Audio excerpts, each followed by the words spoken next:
Hello friends, আপনারা দেখছেন helpful education channel. বন্ধুরা, লোকসভা ভোট 2024 টেস্ট ভোট খুবই গুরুত্বপূর্ণ, কারণ বিইউ, সিইউ এবং ভিভিপ্যাট এই তিনটিরই ফাংশন থাকছে। তো ভিভিপ্যাট যখন ভোটার যখন ভোট দিতে যাবেন, তখন ব্যালট ইউনিট যখনই ভোট দিবেন, তখন কিন্তু ভিভিপ্যাট থেকে যে একটি স্লিপ বের হবে, সেই স্লিপটি যদি কেউ অভিযোগ করে যে স্লিপটিতে যে যাকে ভোট দিয়েছেন তার নাম এবং সিম্বল বের হয়নি, সেই স্লিপটি কিন্তু অন্য কারো লেখা আছে, তখন তিনি কিন্তু টেস্ট ভোট দিয়ে দিবেন। তিনি অভিযোগ যখনই করবেন, সেই অভিযোগ যদি তার সত্যি হয়, তাহলে তো ভোটই বন্ধ হয়ে যাবে, এবং যদি তার অভিযোগ মিথ্যা হয়, তাহলে কিভাবে কি করবেন তা এই ভিডিওর মাধ্যমে জানিয়ে দেওয়া হয়েছে, এবং কোন কোন ফর্মগুলি ফিল আপ করবেন, এবং প্রিসাইডিং অফিসার, সেকেন্ড পোলিং অফিসারের কাজ কী। এখন আমরা টেস্ট ভোট নিয়ে পুরো বিস্তারিত আলোচনা করব, যে রেজিস্টার অফ ভোটার্স যে 17A-তে কী লেখা হবে এবং 17C-তে কোন জায়গায় কী লিখতে হবে, এই তিনটি ফর্ম কিন্তু চাই। আর একটি হলো 49MA ডিক্লারেশন, এটি কিন্তু প্রিসাইডিং অফিসার এটি ফিল আপ করবেন, তারপরে তাকে টেস্ট ভোট দেওয়ার সুযোগ দিবেন। তো আমরা এখন পুরো বিস্তারিত আলোচনা করে দিব। তো যখনই প্রথমে দেখাবো যে ভোটার যখন ভোট দিতে এসছেন, তখন যে 17A-তে সেকেন্ড পোলিং অফিসার তার রেকর্ডটা করলেন। আমি ধরে নিলাম যে 1 নম্বর ভোটার ভোট দিয়ে চলে গেছেন, তিনি কিন্তু কোনো অভিযোগ করেননি। সেকেন্ড যে সিরিয়াল নম্বর দেখুন, যে ধরুন ভোট দিতে এসেছেন, তার ইলেক্টর রোলে সিরিয়াল নাম্বার হচ্ছে 5, তিনি এপি দেখিয়ে ভোট দিয়েছেন। ভোট দেওয়ার পরে উনি এসে অভিযোগ করছেন যে না, আমি যাকে ভোট দিয়েছি, ভিভিপ্যাট থেকে যে স্লিপটি বের হয়েছে, সেই সিম্বল এবং যাকে ভোট দিয়েছি তার নাম কিন্তু বার হয়নি, অন্য সিম্বল এবং আদার্স অন্যজনের ভোট চলে দেওয়া হয়েছে। তাই ভিভিপ্যাট স্লিপ তিনি অভিযোগ করছেন যে ভিভিপ্যাট স্লিপটি ভুল বের হয়েছে। তখন তাকে 3 নম্বর করে আবার কিন্তু তার রেকর্ড 17A-তে ফিল আপ করতে হবে। সেটা প্রিসাইডিং অফিসারকে জানিয়ে যে তাকে আগে পড়িয়ে শোনানো হবে। যখনই তিনি অভিযোগ করছেন যে ভিভিপ্যাট থেকে যে স্লিপটি বের হয়েছে সেটি ভুল বের হয়েছে, তখন প্রিসাইডিং অফিসারের কাছে যাবেন সেই ভোটার, এবং প্রিসাইডিং অফিসার তাকে এই ফর্মটি দেখতে পাচ্ছেন, এই ফর্মটি তাকে ডিক্লারেশনটি তাকে ফিল আপ করানো হবে। তো দেখতে পাচ্ছেন জেনারেল বা ইলেকশন লোকসভা, এখানে লোকসভার নাম, serial number, name of parliamentary, assembly constitution, এটাকে কেটে দিবেন। প্রিসাইডিং অফিসারের কাজ এটা। তো এটা কাটা হয়ে গেল। এরপরে এখানে লিখবেন নেম অফ পার্লামেন্টারি, এখানে ধরুন যে লোকসভার নেম দিলাম, ধরুন এখানে 35 পুরুলিয়া, ধরুন এটা আমি দিলাম। Number and name of polling station, তো 49MA এটি কিন্তু ফিল আপ কিন্তু ভালোভাবে করে নিতে হবে। এবার দেখিয়ে দিচ্ছি আপনাদেরকে। তো এখানে নম্বর এবং পোলিং স্টেশনের নাম দিলাম।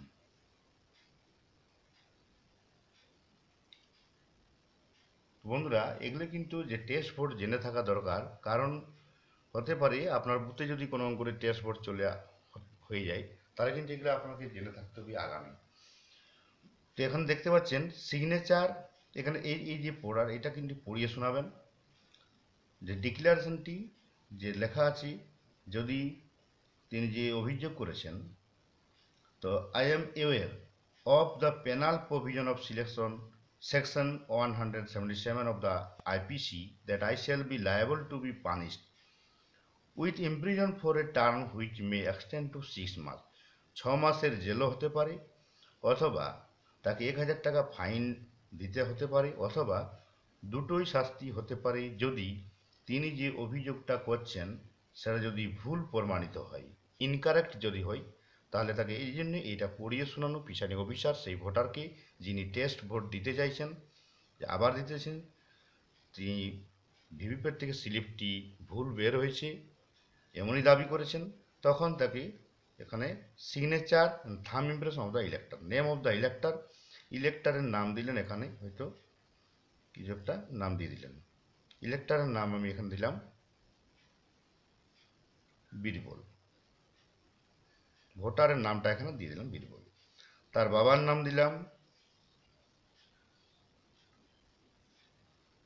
বা মায়ের নাম, বা তার ভোটার কার্ড দেখে কিন্তু এগুলা কি করবেন, লিখতে হবে, যে তার বাবার নাম কি বা মায়ের নাম কি বা হাজব্যান্ডের নাম, যে কোনো একটা দিলেন অথবা তিনটাই লিখলেন। পার্ট নম্বর অফ ইলেক্টর যে পার্ট নাম্বার, তিনি যে বুথের ভোট তার ভোট দিচ্ছেন সেই বুথের যে পার্ট নাম্বারটা। সিরিয়াল নাম্বার অফ ইলেক্টর, আমরা এই serial number of elector in that part, তার সিরিয়াল নম্বর আমরা দেখেছি যে 17A-তে যখন তিনি ভোট দিয়েছেন তখন তার দেখুন তার যে পার্ট সিরিয়াল নাম্বার ছিল 5, এই যে প্রথমে যে ভোটটা দিয়েছে 5 সিরিয়াল নম্বর, তাই আমরা এখানে 5 লিখব। এরপরে দেখুন serial number in register of voters form 17A, form 17A-তে তার সিরিয়াল নাম্বার কত, তো তার সিরিয়াল নাম্বারটা দেখুন প্রথমেই 2, এটা কিন্তু পরে আমরা লিখব 2 নম্বর সিরিয়ালে তিনি ভোট দিয়েছেন, 2 নম্বর তিনি ভোটার হয়ে গেল। এখানে ডেটটা দিলেন, যেদিন ভোট হচ্ছে সেই পোল ডে, তাহলে পোল ডে এখন তারিখটা দিলেন। Certified that the above declaration was made and subscribe bye the elector above name before me, এখানে প্রিসাইডিং অফিসার সিগনেচার করবেন, তাহলে এখানে প্রিসাইডিং অফিসার সিগনেচার করবেন। এরপরে উনি এখানেও ডেটটি বসালেন, ডেট অফ পোল বা পোল ডে। তো 49MA এটি কিন্তু একটি ডিক্লারেশন, এই ডিক্লারেশনটি দিতে হবে, তারপরে তিনি টেস্ট ভোট দেওয়ার সুযোগ পাবেন। তো এখানে প্রিসাইডিং অফিসার, তো দেখতে পাচ্ছেন এখানে প্রিসাইডিং অফিসার কিন্তু ডিস্টিংগুইশ মার্কসটি বসে দিলেন, তো দেখা গেল ডিস্টিংগুইশ মার্কস বসানো হয়ে গেছে। এরপরে আমরা যখন 49MA তার ডিক্লারেশনটি হয়ে গেল, এরপরে ভোটারকে ভোট দেওয়ার সুযোগ দিলেন আরেকবার। তো যখন ভোট দিতে সুযোগ দিবেন তখন 17A-তে সেকেন্ড পোলিং অফিসার তাকে 3 নম্বর সিরিয়ালে এখানে ভোট দেওয়ার সুযোগ দিলেন তাকে, তার ইলেক্টর রোল 5, ইলেক্টর রোলের সিরিয়াল নাম্বার AP দেখিয়ে ভোট দিচ্ছেন। এরপরে যখন ভোট দিলেন, ভোট দেওয়ার পরে কিন্তু এই কথাটি তাকে লেখা হবে। ভোট দেওয়ার পরে দেখা গেল যে যিনি দাবি করছিলেন যে ভিভিপ্যাটে ভুল স্লিপ বের হয়েছে, সে তার কথাটা যদি সত্যি হয় যে ভিভিপ্যাট সত্যি কিন্তু স্লিপটি যেটি বের হয়েছে সেটি ভুল বের হয়েছে, তাকে যাকে ভোট দিয়েছে সেটা বার হয়নি, তখন এখানে লিখবেন অ্যালিগেশন ফাউন্ড ট্রু, এই কথাটি লিখবেন। তাহলে অ্যালিগেশন সত্যি পাওয়া গেছে, তাহলে যদি অভিযোগ তার সত্যি হয় তখন তো আর ভোট আর হবে না, ভোট বন্ধ হয়ে যাবে। সঙ্গে সঙ্গে যেটা প্রিসাইডিং অফিসার যেটা কর্তব্য তিনি সেক্টর অফিসারকে জানাবেন। তারপরে এখানে ধরুন ভোটার সিগনেচার, এখানে কিন্তু ভোটারের সিগনেচারটা কিন্তু করিয়ে নেবেন, এখানে সিগনেচারটা অবশ্যই করিয়ে নেবেন। তো এখানে হয়ে গেল। এই যে লাল কালিতে যেটা লেখা আছে, যদি যে অভিযোগটা তিনি করেছিলেন সেটা যদি মিথ্যা প্রমাণিত হয়, যে ভিভিপ্যাটে স্লিপটি যেটি বের হয়েছে সেটি যদি তার মিথ্যা প্রমাণিত হয়, তখন কিন্তু এই যে দ্বিতীয় ঘরটি যেটি লিখেছি এইখানে যাকে ভোট দিয়েছেন, এবং টেস্ট ভোট দেওয়ার সময় আরেকটা জিনিস প্রিসাইডিং অফিসার এবং এজেন্টরা কিন্তু সঙ্গে যাবেন ভোটারের, এবং সেই সময় ভোট দেওয়ার সময় দেখবেন এটা স্লিপটি সত্যি না মিথ্যা কী বের হচ্ছে সেটা কিন্তু দেখার সবাইকে সেই সময় যেতে হবে। সেই সময় যদি তার ভুল প্রমাণিত হয়ে যায়, সত্যি যদি হয় তার অভিযোগটা, তখন অ্যালিগেশন ফাউন্ড ট্রু হবে, আর যদি ভুল হয় তখন কিন্তু এখানে যাকে ভোট দিয়েছেন সেই স্লিপটির এখানে যে ব্যক্তিকে ব্যালট ইউনিটে যে সিরিয়াল নাম্বারটা ব্যক্তিকে ভোট দিয়েছেন, ধরুন এখানে বিনয়, যাকে ভোট দিয়েছেন তিনি, তার নাম হচ্ছেন বিনয়, ক্যান্ডিডেটের নাম বিনয়, এবং তার সেই 2 নম্বর সিরিয়ালে বিনয় নামটা এখানে কিন্তু প্রিসাইডিং অফিসার সিগনেচারও করে নেবেন। এখানে দুটো জিনিস জানতে পারলেন, যদি ভোটারের অভিযোগ সত্যি হয় তখন কিন্তু অ্যালিগেশন ফাউন্ড ট্রু হয়ে যাবে এবং ভোট বন্ধ হয়ে যাবে, আর যদি তার অভিযোগ ভুল হয়ে যায়, মিথ্যা হয়, তখন এখানে যাকে ভোট দিয়েছেন তারও নামটা এখানে লিখতে হবে। ব্যালট যে ইউনিটটি আছে BU, যেখানে ভোট দেখেছে সেই BUতে যার নামটা আছে, যাকে ভোট দিয়েছেন তার সিরিয়াল নাম্বার এবং নামটি লিখতে হবে। এরপরে দেখুন আমরা 17A হয়ে গেল, 49MA হয়ে গেল, ডিক্লারেশন তো হয়ে গেছে। এরপরে 17C-তে প্রিসাইডিং অফিসার এটি কিন্তু খুব যত্ন সহকারে ফিল আপ করতে হবে। কোন ঘরটি দেখুন, টেস্ট ভোট যদি হয় আপনার বুথে, তখন 17C-তে এই রেকর্ডটা রাখতে হবে। তো আমরা 17C দেখতে পাচ্ছেন, এখানে 4 নম্বর ঘরে দেখুন, number of voters not allowed to vote under rule 49M। না, এর 4 নম্বর নয়, 5 নম্বর দেখুন, 5 নম্বর ঘরটি খুব গুরুত্বপূর্ণ। তাহলে 70C-তে এই 5 নম্বর ঘরটি কিন্তু আপনাকে ফিল আপ করতে হবে। এই 5 নম্বর ঘরটি দেখুন, test votes recorded under rule 49M required to be deducted. Total number of test votes to be deducted. তো এখানে total number to be deducted, যে টেস্ট ভোট হয়েছে সেটা কিন্তু ডিডাক্টেড করা হবে, মাইনাস করা হবে। তো আপনার বুথে টেস্ট ভোট কতগুলি হলো? তো ধরুন এখানে একটি হয়েছে, এখানে আমরা একটি পেলাম, এই যে 3 নম্বর ঘরে। আর যদি আরও পাওয়া যায় তাহলে আরও টোটালটা দেখে নেবেন কতগুলি টেস্ট ভোট হচ্ছে, তারপরে শেষে 17C-তে ফিল আপ করবেন। যদি আপনার বুথে একটি মাত্র ধরুন টেস্ট ভোট হলো, একটি টেস্ট ভোট হলো, এই 3 নম্বর সিরিয়ালটি, তখন আমরা 17C-তে সেটা ফিল আপ করে এখন টোটাল নাম্বার অফ নাম্বার 1, একটি টেস্ট ভোট হয়েছে। তাহলে সেই test vote serial number of electors in form 17A, 17A-তে তার যে ইলেক্টরের যে সিরিয়াল নাম্বার সেটা কিন্তু এখানে লিখতে হবে। তো এখানে আপনারা দেখে নিব যে সিরিয়াল নাম্বার অফ ইলেক্টর, যিনি ভোট দিয়েছেন তার যে ফর্ম 17A-তে টেস্ট ভোট দিয়েছেন। তো টেস্ট ভোট দেওয়ার জন্য যে আমরা 17A দেখে নিব। তো 3-এর ঘরে 3 নম্বর তার সিরিয়াল নাম্বার দেখে নেব, 3 নম্বর তার সিরিয়াল নাম্বার আছে, সেই সিরিয়াল নাম্বারটি এখানে লিখে দেব 3। তাহলে এখানে লিখে দেব 3। এরপরে বি নম্বর, ক্যান্ডিডেটস ফর হুম, যাকে টেস্ট ভোট দেওয়া হয়েছে, এখানে লেখা আছে যাকে টেস্ট ভোট দেওয়া হয়েছে। তো এখন আমরা দেখে নিব। তো 5-এর এর ঘরে total number of test votes to be deducted, total number 1, serial number হচ্ছে 17A-তে আমরা দেখে নিলাম 3। এরপরে বি নম্বর দেখুন, candidates for hmm test votes cast. তো কার জন্য টেস্ট ভোটটি দেওয়া হয়েছে তা আমরা এখন দেখে নিব এখানে। তো কোন ক্যান্ডিডেটের জন্য 3 টেস্ট ভোট দিয়েছেন, আমরা 17A-তে সেটা রেকর্ড রেখেছি। দেখুন 17A-তে কার জন্য টেস্ট ভোট দিয়েছেন, যে 2 নম্বর সিরিয়াল নাম্বার বিনয় বাবুকে তিনি ভোট দিয়েছেন। তাহলে এখানে সিরিয়াল নম্বর হচ্ছে ক্যান্ডিডেটস যিনি ভোটে দাঁড়িয়েছেন তার সিরিয়াল নম্বর হচ্ছে 2 এবং তার নাম হচ্ছে ধরুন বিনয়, যিনি তাকে ভোট দিয়েছেন। কতগুলি ভোট দিয়েছেন টেস্ট ভোট? না, একটি। তাহলে এখানে একটি টেস্ট ভোট দেওয়া আছে। একইভাবে এই ঘরগুলো বসানো হবে যদি আরও টেস্ট ভোট হয়ে থাকে তাহলে। বাকি 17C ফিল আপটা তো আমরা 17C ফর্মটি ফিল আপ করে আমরা পরবর্তী ভিডিওতে জানিয়ে দেব।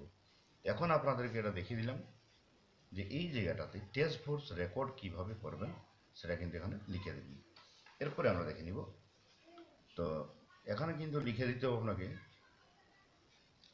তো বন্ধুরা, আমরা দেখলাম যে 5 নম্বর করে এই যে 5 নম্বর সিরিয়াল, যার 3 নম্বর সিরিয়াল অনুযায়ী তিনি টেস্ট ভোট দিলেন এবং টেস্ট ভোট দেওয়ার পরে তার দেখা গেল তার যে অভিযোগ সেটি মিথ্যা প্রমাণিত হয়েছে, তাই ভোট আবার চলতে শুরু হলো। ভোট চলতে থাকলো। 4 নম্বর যিনি ভোটার তিনি এসেছেন, তিনি ড্রাইভিং লাইসেন্স দিয়েছেন, ড্রাইভিং লাইসেন্স দেখালেন, তার ভোটার কার্ড নাই, তার ড্রাইভিং লাইসেন্স দেখালে যেটা নিয়ম যে ডিএল লিখে 4টার শেষ সংখ্যাটা লিখতে হয়, আবার স্ট্যাম্প থাম দিয়ে সই করে চলে গেলেন, ভোট দিয়ে চলে গেলেন। আবার 5 নম্বর করে দেখুন 117 ইলেকট্রাল তার নাম্বার, তিনি এপিক দেখিয়ে ভোট দিলেন। ভোট দেওয়ার পরে তিনিও এসে অভিযোগ করছেন যে তার যে ভিভিপ্যাট থেকে স্লিপটি যেটি বের হয়েছে সেটি কিন্তু ভুলবার হয়েছে। তখন আবার তাকে প্রিসাইডিং অফিসার কাছে যেতে হবে। প্রিসাইডিং অফিসার তাকে সে আগের নিয়মে আবার সেই 49MA এই যে টেস্ট ভোটের জন্য যে ডিক্লারেশন সেটি ফিল আপ করাবেন এবং সব পড়ে শোনাবেন, যে তার যদি ভুল প্রমাণিত হয় তাকে শাস্তি দেওয়া হবে। তার শাস্তি স্বরূপ যেটা নিয়ম সেটা ফিল আপ করে তাকে ডিক্লারেশনটি সই করিয়ে নিয়ে এলেন। এটা হয়ে গেল। তো এখানে যে সিগনেচার অফ থাম ওর ইলেক্টর, এখানে কিন্তু সিগনেচারটা করেন, যেমন বীরবল আগেরবার যে টেস্ট ভোট দিয়েছিল, ধরুন একজন তিনি বীরবল এখানে সই করলেন। একইভাবে তাকেও আরেকজন যিনি টেস্ট ভোট দিতে চাইছেন তাকে কিন্তু একইভাবে 49 MA ফিল আপ করে সেটা লিখলেন এবং তাকেও এখানে তারও হয়তো ভুল প্রমাণিত হয়ে গেল। যদি সঠিক হয়, অ্যালিগেশন ফাউন্ড ট্রু যদি হয়, তাহলে এখানে দেখুন লেখা আছে অ্যালিগেশন ফাউন্ড ট্রু, সত্যি হলে ভোট তো বন্ধই হয়ে যাবে। আর যদি ভুল হয় তখন লিখলেন, এখানে শুধু লিখলেন টেস্ট ভোট। আর এখানে যাকে ভোট দিয়েছেন, ধরুন তিনি 5 নম্বর ক্যান্ডিডেটকে ভোট দিয়েছেন, তার নাম হচ্ছে দীনেশ। তিনি যাকে ভোট দিয়েছেন তার নাম হচ্ছে দীনেশ। এখানে প্রিসাইডিং অফিসার কিন্তু সিগনেচারটা করে নেবেন, প্রিসাইডিং সিগনেচার করবেন এবং এখানে ভোটার্সের সিগনেচারটা এখানে করবেন। এরপরে 17C-তে প্রিসাইডিং অফিসার আবার সেই রেকর্ড একইভাবে আগের মতন। তো দেখুন আমরা যখন এখানে টোটাল ভোট এখানে কিন্তু 2 হয়ে যাবে, 2 জন টেস্ট ভোট হয়েছে তাহলে 2 হয়ে গেল, টোটাল ভোটটা 2 হয়ে গেল। আবার সিরিয়াল নাম্বার ইলেক্টর যে তার সিরিয়াল নম্বর 17A-তে, তিনি 17A-তে যে ভোটটা দিয়েছেন তার সিরিয়াল নম্বর কত, যিনি টেস্ট ভোট দিয়েছেন তার আমরা দেখলাম যে 17A-তে তার 6 নম্বর সিরিয়ালে পড়ছে। 6 নম্বর যিনি ভোটার তিনি টেস্ট ভোট দিয়ে দিলেন। তাহলে 6 নম্বরে এখানে আবার এটা হয়ে যাবে 2 অ্যান্ড অথবা কমা দিয়ে 6 করলেন।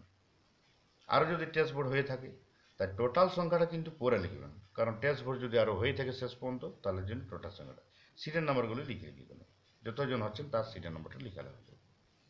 এবং টেস্ট ভোট দেওয়ার সময় কিন্তু প্রিসাইডিং অফিসার নিজে যাবেন, এজেন্টরা যেতে পারে, এবং যাকে ইচ্ছা তিনি একবার ভোট দিয়ে চেক করার জন্য ভিভিপ্যাট যে স্লিপটি সত্যি বের হচ্ছে কিনা সেটা ব্যালট ইউনিট থেকে দেখা যাবে যে তিনি যে ভিভিপ্যাটটি বের হচ্ছে ঠিক কিনা। তো আবার দুজন যেহেতু 2টি টেস্ট ভোট হয়ে গেল তাই এখানে সিরিয়াল নাম্বার আবার কিন্তু কার সিরিয়াল নাম্বার, ক্যান্ডিডেট যাকে তিনি ভোট দিয়েছেন। তো আমরা যে 17-এতে রেকর্ড রেখেছি 5 সিরিয়াল নাম্বার যিনি ব্যক্তি তার নাম দীনেশ। তো সিরিয়াল নাম্বার হচ্ছে ব্যালট ইউনিটে তার সিরিয়াল নাম্বার 5, নাম হচ্ছে দীনেশ, এখানে লিখে দিলাম। তাহলে নম্বর অফ ভোট তাকে কটি ভোট দিয়েছে, টেস্ট ভোট 1টি দিয়েছে, তাহলে এখানে 2টি হয়ে গেল টেস্ট ভোট। তো বন্ধুরা যদি এই টেস্ট ভোট হয়ে থাকে তবেই কিন্তু এই ঘরটি ফিল আপ করবেন, না তো 5 নম্বর ঘরটিকে আমরা এইভাবে কেটে দিবেন, এভাবে কেটে দিলেই হলো, কোনো ফিল আপ করার দরকার নেই। আর যদি যিনি টেস্ট ভোট দিয়েছেন ভিভিপ্যাটের যে স্লিপটি বের হয়েছে তার অভিযোগ করেছেন তার কথাটা যদি সত্যি হয়ে যায় তাহলে এখানে লিখবেন অ্যালিগেশন ফাউন্ড ট্রু, অ্যালিগেশন বানানটা ঠিক লিখবেন, অ্যালিগেশন ফাউন্ড ট্রু। আর তারপরে তো ভোট বন্ধ হয়ে যাবে। যখন অভিযোগ করে দিল এবং সেটা সত্যি প্রমাণিত হলো তাহলে ভিভিপ্যাট থেকে স্লিপ যখন ভুল প্রমাণিত হচ্ছে, ভুল বেরোচ্ছে, তখন তো ভোটেই বন্ধ হয়ে যাবে। তো এই হলো টেস্ট ভোট। টেস্ট ভোট সম্পর্কে যদি কোনো অসুবিধা থাকে অবশ্যই জানান, তবে এসব কমেন্ট বক্সে জানাবেন। যে কোনো রকম ভোটের সমস্ত রকমের ভিডিও কিন্তু আমরা এই চ্যানেল থেকে দিয়ে দিব। তো বন্ধুরা টেস্ট ভোট নেওয়ার জন্য আপনারা সবসময় খেয়াল রাখবেন যে যখনই ভিভিপ্যাট থেকে স্লিপটি বারবার যদি কেউ অভিযোগ করেন যে ভুল বার হচ্ছে, তখন ওনাকে যে 17A-তে ফিল আপ করে সেই জায়গাটায় বসাতে হবে সেইভাবে যেভাবে বললাম, এবং সিগনেচার করাবেন, প্রিসাইডিং অফিসার সিগনেচার করবেন, এগুলো রাখবেন। এবং 17C-তে এই জায়গাতে ফিল আপ হবে, প্রিসাইডিং অফিসার করবেন। আর এবং ভোটারকে এই যে টেস্ট ভোটের জন্য ডিক্লারেশন, সেই ডিক্লারেশনটি লিখে ফিল আপ করে এখানে কিন্তু সিগনেচারটা অবশ্যই করাবেন ভোটারকে। পরবর্তীকালে আমরা 17C কীভাবে ফিল আপ করবো সেটাও জানিয়ে দেবো। Thank you.